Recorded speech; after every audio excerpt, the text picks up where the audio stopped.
देवानां च ऋषीणां च गुरुं काञ्चन सन्निभं बुद्धिभूतां त्रिलोकेशं तं नमामि बृहस्पतिम्।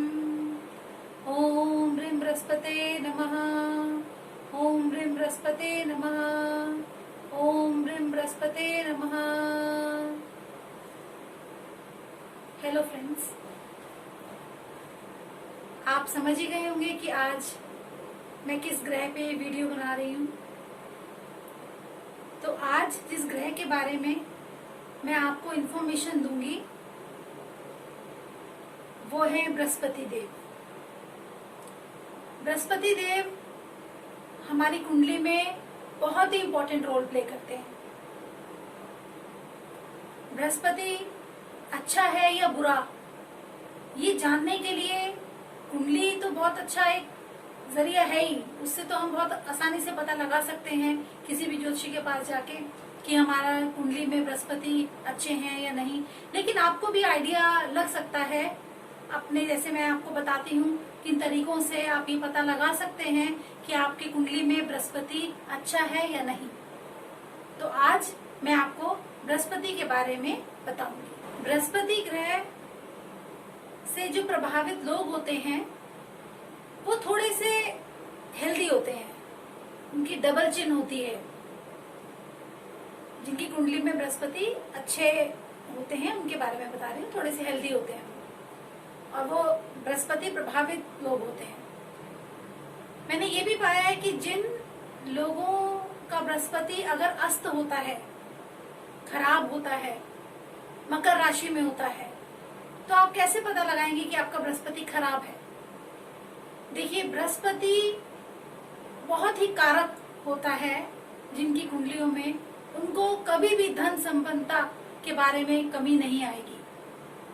बृहस्पति अकेला ग्रह अगर मजबूत हो तो कोई ग्रह ऊपर नीचे भी अगर हो तो भी वो बृहस्पति इतने अच्छे फल देता है कि बाकी ग्रहों की कमी भी पूरी हो जाती है। अब अगर मैं आपको बताऊं बृहस्पति के बारे में, तो अगर आपके विवाह में शादी के बाद या शादी से पहले विवाह नहीं हो रहा या विवाह के बाद भी मैरिटल लाइफ में प्रॉब्लम्स आ रही हैं, तो इट मीन्स बृहस्पति आपकी कुंडली में अच्छा शुभ कारक नहीं है। बच्चे अगर पढ़ाई में ध्यान नहीं दे पा रहे हैं या अगर ऐसा लगता है कि बीमारियों में लिवर से जुड़ी हुई बीमारी, शुगर हो गया है, तो इस तरीके से अगर बीमारियां होती हैं तो भी बृहस्पति हमारी कुंडली में खराब होता है। ये हमें एक हिंट मिल जाता है। जिस बच्चे की पढ़ाई में ध्यान न लगे या भगवान में भी आस्था ना हो तो भी हम ये कह सकते हैं कि बृहस्पति इनका अच्छा नहीं है।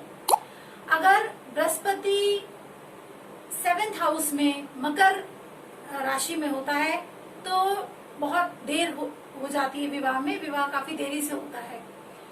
मैंने ये भी पाया है कि अगर बृहस्पति अस्त होता है उन लोगों की तो उम्र भी कम हो जाती है, उम्र पे भी असर पड़ता है उनकी। और अगर हम ये देखें, बृहस्पति जिनका कारक होता है उनकी मैरिटल लाइफ बहुत अच्छी होती है। उनको सभी जो जिंदगी में सभी सुख मिलते हैं। सुख का कारक कह सकते हैं बृहस्पति जिनकी कुंडली में अच्छा होता है। ज्ञान का देव होता है, देव गुरु बृहस्पति कहा जाता है ना, तो सभी देवों के गुरु होते हैं बृहस्पति। तो जिनकी कुंडली में अगर बृहस्पति अच्छे हैं तो समझो कि बहुत ही अच्छा है। अब हम किस तरीके से बृहस्पति को अच्छा करें। अभी हमें तो ये तो पता चल गया कि बृहस्पति हमारी कुंडली में कैसा है, कि आपको मालूम चल जाएगा इन हिंट से कि ये सब प्रॉब्लम्स हो रही हैं। तो हम बृहस्पति को कैसे अच्छा करें। तो बृहस्पति को अच्छा करने के लिए बहुत उपाय हैं और मैं आपको ये बता दूं, कई लोग सोचते हैं कि उपाय करने से क्या फायदा है, जो होना है वो तो होगा ही। तो मेरा उन सब से ये एक निवेदन है कि अगर ऐसा ही होता तो ज्योतिष होता ही नहीं। ज्योतिष इसीलिए ही बना है, फिर हम कर्म भी क्यों करते, जो होना है वो तो होना ही है। हम उन देवों की पूजा करते हैं जो देव हमसे नाराज हैं। वो क्यों नाराज हैं? हमारे पिछले जन्म के कुछ ऐसे कर्म होते हैं। अगर हम उन्हीं कर्मों की वजह से सोचें कि हमने तो ये सब भोगना ही है, तो ऐसा नहीं है। हम अभी के कर्मों को सुधार कर, अभी कुछ अच्छे कर्म करके या उन देवों की पूजा करके जो हमसे नाराज हैं, जो हमारी कुंडली में हमें बुरे फल देने के लिए हैं, अगर हम उनकी पूजा करते हैं तो निश्चित रूप से जो बुरे फल हैं उनमें कमी आती है। अगर ये बात कही जा रही है तो आप समझिए कहीं ना कहीं इसमें बहुत बात में दम है, इस बात को कहा जा रहा है तो इसको मानना चाहिए। अब मैं वापस आती हूँ अपने टॉपिक पे। बृहस्पति के बारे में हम बात कर रहे थे। तो बृहस्पति जिनकी कुंडली में, जैसे मैंने बताया कि अगर अच्छा नहीं है तो हमें क्या करना चाहिए, और अगर अच्छा है, एक चीज और मैं बीच में बताना चाहूंगी आपको कि बृहस्पति जिनका, ये मैं इसलिए बता रही हूँ कि मैंने रिसेंटली कुछ कुंडली में देखा कि पंचम नवम भाव में का स्वामी होते हुए भी, अच्छी जगह पे प्लेस्ड होने के बावजूद भी कई बार बृहस्पति आपको अच्छे रिजल्ट नहीं दे पाता। तो इसके लिए मैं आपको सलाह दूंगी कि एक बार अपनी कुंडली आप जरूर किसी को दिखाएं, क्योंकि अगर बृहस्पति की दशा चल रही है और बृहस्पति आपकी कुंडली में बहुत अच्छी जगह प्लेस्ड है, पंचमेश है या नवमेश है, तो आपको अच्छे रिजल्ट, आपको जिंदगी में बहुत तरक्की, सफलता मिलेगी। लेकिन अगर बृहस्पति कमजोर हो गया है, डिग्री वाइज बहुत कमजोर हो गया है, तो ऐसे जातकों को जरूर पुखराज धारण करना चाहिए। तो आप समझिए आपकी कुंडली में को कितनी स्ट्रेंथ मिल जाएगी। अच्छी जगह पे प्लेस्ड होने के बावजूद भी अगर आपको उसके फल नहीं मिल पा रहे हैं, तो अगर आप उस एक ये पुखराज रतन धारण कर लेते हैं तो आपको बहुत, मतलब समझिए कि आपकी जो डिग्री इतनी कम है उसको थोड़ा बल मिल जाएगा, वो अपने अच्छे फल दे पाएगा। 16 साल की दशा होती है किसी की कुंडली में, बृहस्पति की जो महादशा होती है वो 16 वर्ष की होती है, 16 साल की होती है। तो अगर आप सोचिए कि ऐसे ही वो 16 साल निकल जाए, जबकि वो इतनी अच्छी जगह पे प्लेस्ड है, आपको इतना अच्छा फल दे सकता है। अब आप ये सोचें कि अगर आप ये धारण कर लेते हैं पुखराज तो कितना बेनिफिशियल होगा आपके लिए।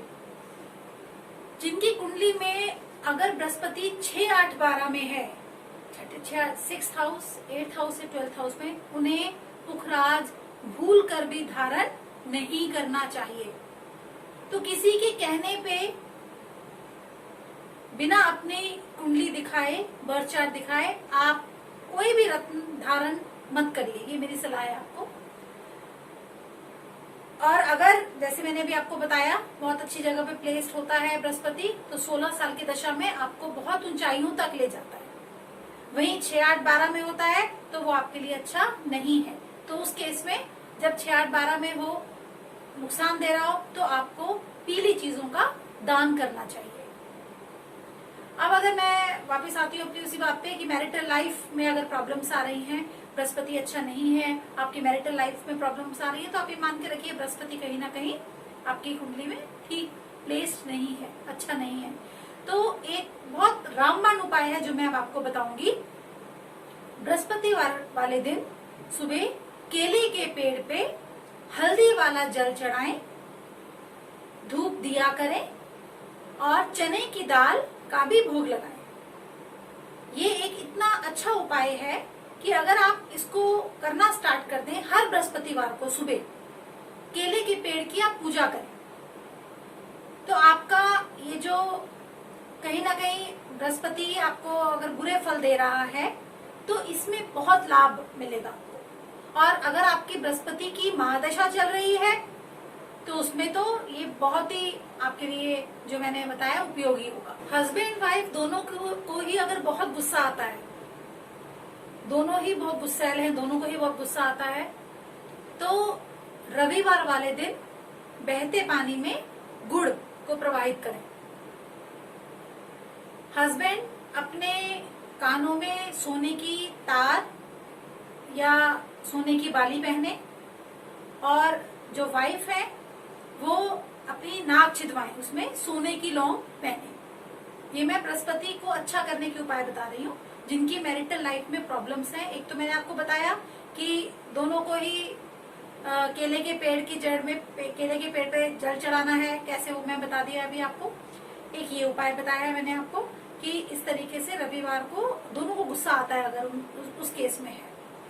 अब अगर हम ये कहें कि दोनों की बातचीत, लड़ाई झगड़ा, वाद विवाद, मतलब बहुत बहसबाजी होती है, बहुत लड़ाई झगड़ा होता है, बहुत ऊंचा ऊंचा दोनों बहसबाजी करते हैं, या इस तरीके से वाद विवाद की का रूप ले लेता है उनका लड़ाई झगड़ा, तो उन्हें पीपल पे जल चढ़ाना चाहिए शनिवार को। वैसे तो रोज ही चढ़ाना चाहिए, रविवार को छोड़कर पीपल पे जल चढ़ाएं और दिया लगाएं सरसों के तेल का। और एक चीज और मैं बताना चाहती हूँ कि कई बार मैंने ये भी देखा है कि कोर्ट तक बात पहुंच गई है, दोनों का लड़ाई झगड़ा इतना बढ़ गया है कि कोर्ट केस तक बात चली गई, तलाक की नौबत आ गई है। तो ऐसे में पति पत्नी दोनों कर ले तो बहुत अच्छा है, नहीं तो जो तलाक चाहता है वो तो क्यों करेगा। लेकिन एक ये उपाय है कि अगर तलाक तक की नौबत आ गई है और अगर कोई भी दोनों में से रिश्ते को बचाना चाहता है तो उसे सोमवार को 27 बेलपत्र, अब तो सावन चल रहा है तो ये तो इफेक्टिवनेस बहुत बढ़ गई है, 27 बेलपत्र की माला बनाकर शिवलिंग पे चढ़ाएं हर सोमवार को। और आजकल तो बहुत अच्छे दिन चल रहे हैं, अगर कोई उपाय करता है तो इसका जरूर फल मिलेगा। उस केस में अगर हस्बैंड वाइफ को मारता या पीटता है, मारपीट तक बात पहुंच गई है, तो मैं एक मंत्र बताऊंगी वाइफ के लिए। ये मंत्र बहुत इफेक्टिव है, दुर्गा सप्तशती का मंत्र है, दुर्गा माँ का मंत्र है। दुर्गा सप्तशती में सिद्ध कुंजिका, मैंने आपको पहले भी बताया था इसके बारे में जब गुप्त नवरात्रे आए थे। सिद्ध कुंजिका नाम का एक पाठ है, उसमें कुछ मंत्र दिए हैं जो बहुत ही उपयोगी हैं। उसका एक मंत्र है, मैं आपको बताती हूँ वो मंत्र। ओम धाम धीम धूम दुर्जटे पत्नी, ओम वाम Vim वूम वागदीश्वरी, cram cream क्रूम Kalika Devi, शाम शीम शूम मेम शुभम कुरु। ये मंत्र है, बहुत ही इफेक्टिव मंत्र है। ये मंत्र अगर जो महिला है जिसके साथ मारपीट होती है वो ये मंत्र बोले, रोज बोले सुबह शाम दुर्गा माँ के आगे, तो कम से कम ये जो सिचुएशन यहाँ तक पहुंची है मारपीट की, ये निश्चित रूप से ठीक हो जाएगी। देखो मंत्रों में बहुत शक्ति होती है, और मैं इस बारे में बोलूं ये तो बहुत ही छोटी बात हो जाएगी। मंत्र इतनी बड़ी चीज है कि उसके बारे में बोलना कि कितने इफेक्टिव है, ये तो एक बहुत छोटी बात है मेरे लिए। ये तो मतलब मंत्र एक ऐसी चीज है, अगर आप उसको जप करना शुरू करें, उसको बोलना शुरू करें और नियमित रूप से बोलें तो वो इतना फलदायी होगा कि आप सोच भी नहीं सकते। अब मैं कुछ ऐसी चीजें बताऊंगी जो किसी को भी बृहस्पतिवार को नहीं करनी चाहिए। वो क्या चीजें हैं? देखिए, बृहस्पतिवार को हमें साबुन का प्रयोग नहीं करना चाहिए, बालों में साबुन, बालों में शैम्पू, सिर नहीं धोना चाहिए। साबुन तो क्या करना चाहिए, आप ना वेडनेसडे को ही, बुधवार को ही रात में साबुन आप रख दीजिए कहीं, ताकि बृहस्पतिवार को जब साबुन नहीं मिलेगा तो सबको अंडरस्टूड होगा कि बृहस्पतिवार है तो साबुन का प्रयोग नहीं करना आज। तो बृहस्पतिवार को साबुन का प्रयोग ना करें, नाखून ना काटें, सिर ना धोएं महिलाएं घर की, और हो सके तो खिचड़ी ना खाएं। इन चीजों को ना करके आप बृहस्पति को न मजबूत कर सकते हैं। एक आखिरी उपाय मैं बता रही हूँ आपको, आखिरी है लेकिन बिल्कुल भी कम नहीं है किसी से। तुलसी की पूजा। तुलसी की पूजा रोज शाम को घर की महिला तुलसी पे अगर दिया लगाए नियमित रूप से, तो भी घर के कलेश जो है रुक जाते हैं, बंद हो जाते हैं। बृहस्पति पे आज की चर्चा मैं यही समाप्त करती हूँ। मुझे उम्मीद है कि आपको अच्छा लगा होगा और मेरे ये एफर्ट्स जो हैं, जो मैंने आपको चीजें बताई हैं, इनसे आपको जरूर फायदा होगा। और मैं ये आपको बता दूं कि कोई भी मंत्र, कोई भी उपाय कभी वेस्ट नहीं जाते। अगर मेरा ये प्रोग्राम आपको अच्छा लगा होगा तो आप प्लीज मेरे वीडियो को लाइक, शेयर एंड सब्सक्राइब जरूर करिए। Thank you.